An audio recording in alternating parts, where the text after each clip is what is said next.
So, Michael, is there a book that you're reading right now that you find interesting? Yes, I'm rereading Douglas Rushkoff's Program or Be Programmed. Have you ever read it? No, I haven't. It's really great. It's small and I find myself going back to it a lot. It's easy to read, maybe once a year because it's so good. But this time around, I found this week when I read it, I was like, I feel it's more important than ever. And here's why. So I have just a paragraph from the intro, and I want to read to you because Rushkoff really comes out swinging. So, Programmer Be Programmed introduction. He starts the book this way. He says, when human beings acquire language, we learn not just how to listen, but how to speak. When we gain literacy, we learn not just how to read, but how to write. And as we move into an increasingly digital reality, we must learn not just how to use programs, but how to make them. In the emerging, highly programmed landscape ahead, you will either create the software or you will be the software. It's really that simple. Program or be programmed. Choose the former, and you gain access to the control panel of civilization. Choose the latter, and it could be the last real choice you get to make. So I always thought that was a great way to start a book. But this time around, 2023, the book resonates with me even more because I don't know about you, but what I'm experiencing is I'm starting to see more and more people in my circle and in the media. When they talk, I hear more and more of them talk about this idea that AI is just going to take over all programming and all tech related industries quickly, like tomorrow. And I just don't think that's the case. I still see the need for programmers and data analysts on the rise. So I want to tell people, get in there. It's not too late. The world still needs people that can make sense of all this data and build stuff. So for up and coming instructional designers, I would tell them, it's still important to know HTML and CSS and JavaScript and how they work together, even if you're not on an expert level, just on a basic level, you should know how they work and how the front end of the internet kind of works. And get good at Excel and create a dashboard for your company. They'll love you for it. You know what I mean? Like they want they need these things. So there's still a demand. You come in with a dashboard of what you're doing, and people will be impressed. They'll love it.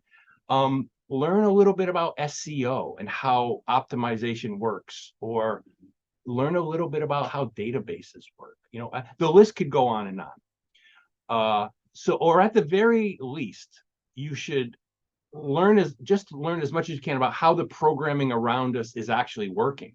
You know, um, Rushkoff has this great analogy with cars, and he says, look, you don't have to know exactly how, everyone doesn't have to know how the car engine works and how to fix the car engine. That would be all the programming and tech out there. But you should at least know how to drive the car.